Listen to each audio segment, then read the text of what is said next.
So the idea for this video actually happened pretty last minute over Christmas. Someone challenged me to a game of Connect 4, but neither of us actually owns Connect 4. So I thought I can make one, and then I kind of put a fun twist on it because I'm currently testing a CO2 laser in my shop. This is not a laser review video, but obviously the laser will be in it. I thought it'd be fun to see the differences between a machine making something like this and a human. So whenever I'm doing something on the laser, 9 times out of 10, I go and spend $3 or $4 on Etsy. I buy a file, everything's already ready to go, can import it into Lightburn and cut it. Now, one of the harder things to do when building something from hand, especially something with specific measurements, is figuring out those measurements. Like I said, I do not own a Connect 4, so trying to figure out spacing and sizing is really difficult from a photo. So what I did was I used the file I bought to make a real quick template out of cardboard, and I could use this to help me build the human version. So the robot will make this out of wood, but like I said, I now have one I could pull measurements off of. I think it took 2 minutes to cut this out on the laser, and then I cut out the plugs that are cut out are obviously smaller than the chips that go inside. So with those 2 pieces, that's all I need to start work. So if I'm making something, I like to reuse wood in my shop, and I really like to reuse reclaimed lumber. So years ago, one of my neighbors at my old shop asked if I wanted to tear up their floor that they were getting rid of, and if I did, I could keep it. Now this is an old oak ton and groove floor, and the reason they were tearing it up is when you refinish these floors so many times, you get to a point where you start to expose the tongue and it will splinter and fall off, and at that point you kind of have to replace the floor, even though if you're in an older home it does kind of suck. So as you notice, I'm working on this at the same time. The version that I'm making, the version machine's making, so I'm jumping back and forth. Kind of had a goal with myself to do a 1-day build on this, which I did accomplish. It was over the course of 2 days, but it was 2 afternoons. That was just kind of the way my schedule worked out. So I was doing some test cuts on the CO2 machine because the template I bought was specifically for 1/4 inch material, which I had in the shop. One of the things to keep in mind if you're buying these templates are, especially things that fit together like this, they're going to be for a specific thickness of lumber. If you don't follow by that, anywhere you have a connection point, it's either going to be too thick to fit into the slots or too thin. So that is what I did, and I was doing some test cuts because I'm pretty new to the CO2 lasers. They're a little bit different than the diode lasers. So I was just doing a series of test cuts in order to get all of my math down so I could cut that file. While that was working, you could see on the piece I took out, I had multiple tests. I'd cut the tongue and the groove off this oak floor. I'd gotten it to the size I wanted it in slats, which is about 1.5 inches, and then I just used the template to mark the spacing for the holes. I could go through and mark center. Now obviously the easiest way to have done this would be on a flat piece of plywood, but whenever I make something like this, I try and do some different techniques, different things. It usually ends up taking a lot more time than it should, which you'll see that in the video, but it's a nice way to kind of flex some artistic skills that usually don't come about with customer projects. So that was my spacing, and these holes were 1 1/8 inches.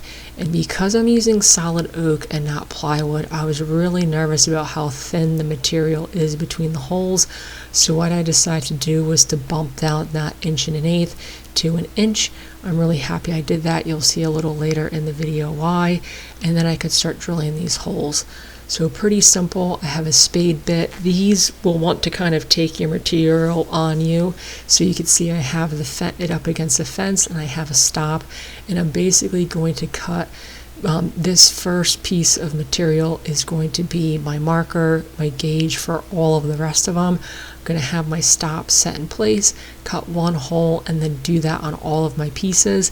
There's 7 7 slats on a side, so I made 14 of these. I think I actually ended up making 18 just in case.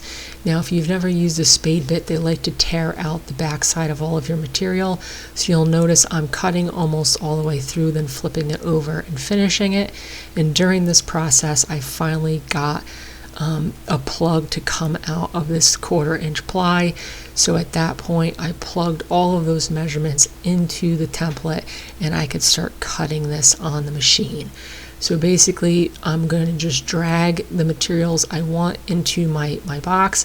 This CO2 machine has a camera, which is really handy, and I was a little surprised because with what I had figured out, it was going to take a little over an hour to cut this out.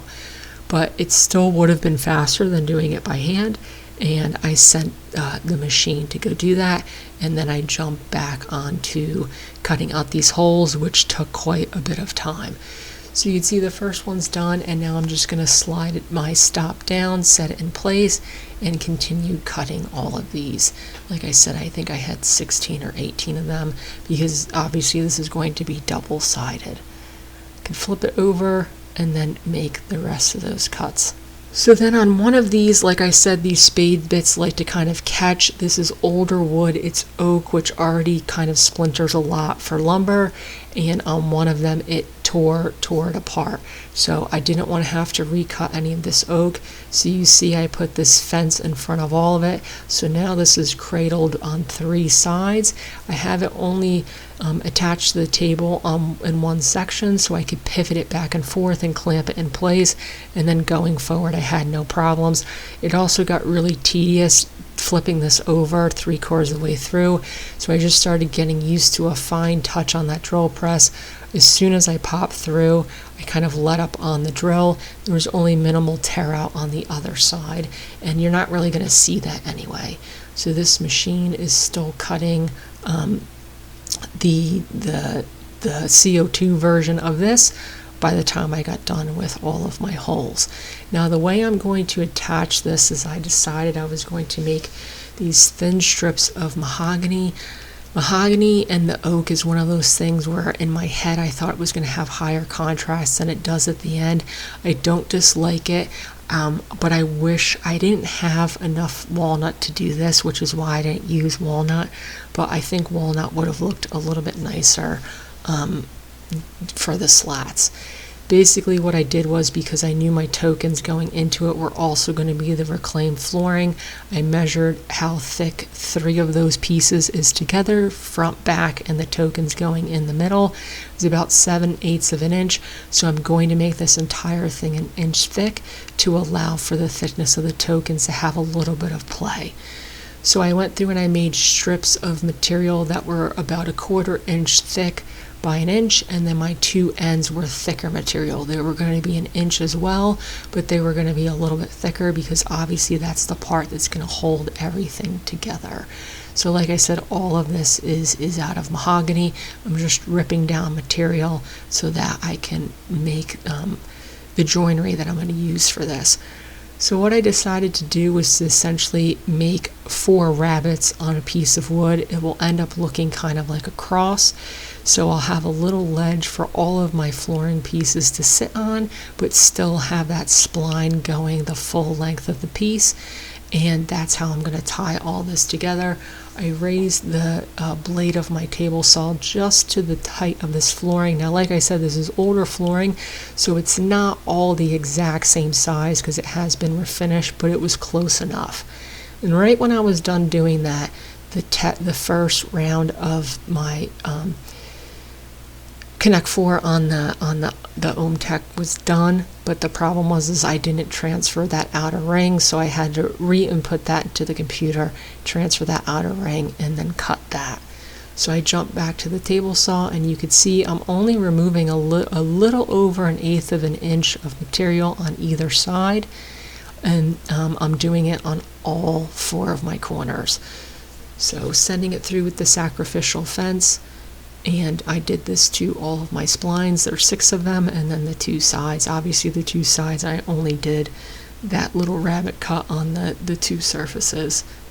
And like I said, it looks kind of like a cross. At that point, this was done cutting, and I made a huge mistake, which I know better to do. I lifted it up, and it didn't cut all the way through, which means that that entire piece was a wash. So I put that aside for the time being because I was pretty upset about that, and I dry fit the human version of this.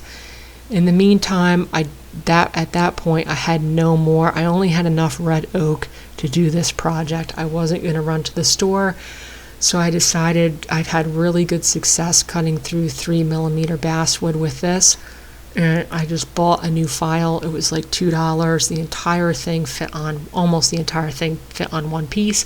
I already knew the speed settings and the power setting I needed for this 3mm ply because I've cut it before, and I just went through and made a smaller version of this. This first round of cutting took 19 minutes compared to over an hour to just do that one section on the 1/4 inch ply, which didn't even go all the way through. And then at this point it was getting towards the end of the first afternoon I worked on this. So you could see even on this you'll have spots that won't go all the way through, but you could usually pop them out. The problem with plywood, it's not the machine, is that first off the oak plywood's going to be denser because it's oak, and I was doing a little bit of reading. The glue that is used on plywood could also have a really big effect on the efficiency of the cutter. So like I said, I just kind of used that 3mm ply and I moved on for the day.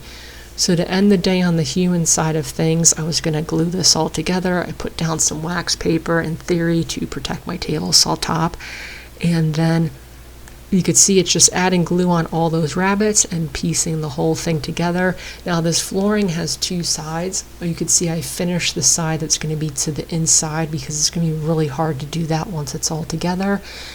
I clamped this and weighted it overnight, and the side I decided to show coming out actually has some maker's marks as well as some ridges from the flooring, and I've used this lumber before in projects and I just like the way that looks, so that's what I decided to use.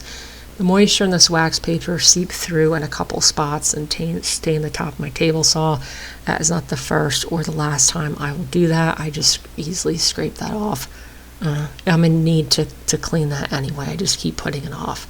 And then like I said, the day before I couldn't get quite all the pieces cut out, so while I was cleaning this up on the table saw, I finished on the OhmTech.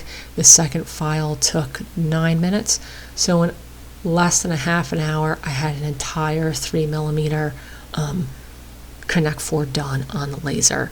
Now like I said, the 1/4 inch oak was frustrating, I'm not gonna lie, but I think it was more so user error than the machine, because the week before I had spent all day cutting out a heavy 3/16 of an inch ply for something else, and I had no problems with it, and it cut through it quite quickly. So I think I just need to play around with testing that a little bit more. That is the learning curve that is involved with all these lasers. I've tested quite a few. I think it's important to include that information in a video. I know a lot of these laser machines and videos, it makes it look like you can just plug them in and start making stuff, which is true, but there's definitely a learning curve, and each laser is different. Each laser has different settings, as you saw from the previous day, and the mess up with the 1/4 inch. So once that little one was done, I could basically focus on finishing up this one. Obviously the machine was going to make it faster. I don't think that was something I thought would turn out any differently. So if you watch the channel, you know I took this beam out of, it was framing a door improperly, so I cut it out and reframed the door a couple months ago. I saved it because I could tell it was actually really nice lumber, even though it doesn't look like it. And the grain is super tight, and this is cedar. It's an old 4x4 cedar post, so it's super straight. You can see I could send it on my table saw even though it's a little beat up, and it's sitting perfectly flat on there. And basically I just cut this into 3/4 inch sections. I'm going to put a frame around this entire game board, and the game board's going to set in the frame. That was kind of the rough design I had going into this. I hadn't fully fleshed out how I was going to do it in my head, but I knew I wanted this outer frame to be box jointed together. It had to be kind of thick because I knew I was going to have pins sliding in place to hold everything up. So this material, that's the post I'm using, and this is what it ended up looking like after I cleaned it all up, and that is why I always save older materials. So then for the spacing on this, since this is all hardwood, no plywood, and my shop, it's winter time now, so the humidity in here is quite low. That means that whenever this goes into a home, it's going to expand. I mean, that's just the nature of the beast. So I used a spacer. I used a penny on the outer edge of this to get all my spacing, which added about a 1/16 of an inch onto all of my dimensions. The nice thing about box joints is you make them, you don't have to account for any sort of joinery. The outer perimeter that you measure is going to be the outer perimeter that you cut. So I have 2 long pieces, 2 short pieces. Like I said, I'm cutting all these on the box joint. You go through and I cut my long sides first, and then all you do is you use your long side to put that first offset for the mating piece, and then you can finish cutting the mating piece. Now I went through the trouble putting this blue tape on here because since this is cedar, that box joint jig with the dado stack will blow out the back of pieces. The blue tape helps. It doesn't completely eliminate it, but that is why that is there. And the softwoods like cedar especially, it blows out quite a bit. And then I just put a 1/4 inch groove on the bottom of everything. I could measure my perimeter and add the depth of that groove, cut a 1/4 inch piece of ply to slide in, and that's going to be the bottom. Now, like I said, I had this idea of having this kind of all-in-one game board. You didn't really have to take out of a box. It's almost a decorative piece you could have laying around that was easy to open and close. So I wanted to use these dowel pins. You saw I drilled 1/4 inch dowels in there, and then in order to make the grooves for them to slide on, I'm going halfway down my short sides, and I cut that groove on the router table with just a 1/4 inch bit in there. And then once this box is all glued together, if the lid was glued in place, which you could do, you would never be able to take it out, and if something breaks or I have to make any adjustments, I don't love that idea. So I ended up putting a perpendicular groove, which is easy to cut on the table saw, on the side. And this is also works out because in order to dump out all the checkers, the easiest way to do that would be to just design it so that the whole thing can be lifted up and you can dump them out. So I have quite a large space on the bottom, which I have to fill so the checkers line up with the first holes. I have that space on the bottom because the sides of my box are so large. If I thought the holes went all the way down to the base, that bottom row would be a little hard to see. So all I did was just plug that with some scrap piece of that flooring material. I put some super glue on it so it set up quickly because I'm getting close to the end of my second afternoon here. And then I could glue that box together. To finish up this one, I'm going to be cutting the plugs, and like I said, it's out of the same material, just that flooring. And I sanded off the top because the top still has a finish on it, and I'm going to have to stain some of these obviously so they're not all the same. And then all I just did was use a hole saw. If you take the center pilot drill bit out of there and you do it by hand, it will dance around on you a lot. But if you have it in a drill press, you could drill the holes without that center piloting bit. And then I had this whole system set up for staining these, but I ended up just making a complete mess, dunking them in the container and just cleaning them off. I really like this black stain that Minwax makes. The grain still shines through, which I like. And then once that was dry enough, I kind of tested it out. All of the holes are lining up nicely, but it was a little tippy. I don't think it would be an issue for an adult, but if kids want to play with it, I'm a little nervous they might knock it over. So I thought of adding a second dowel in there. And then you could see I put a little strip of 1/4 inch ply on the inside because obviously this will pivot on those hinges and sink into the case, and now it can't with that. And then while I was putting finish on it, I decided to just flank it with these pieces of wood instead of adding a second dowel, and that actually worked really well. It was much easier to do. and that is all held in place, and that was made out of old teak from a vanity project I just did. So then this little one that took me a half an hour, I'm not gonna lie, it was much nicer than making this full-fledged one. Obviously I like the one I made, but I think it's worth noting that on some of these projects, mostly people in my personal life, will ask why I don't make some of these smaller things. And as you could see, the price you would have to charge for the time and effort into hand making something like this is extreme compared to pumping something out in a half an hour on a machine.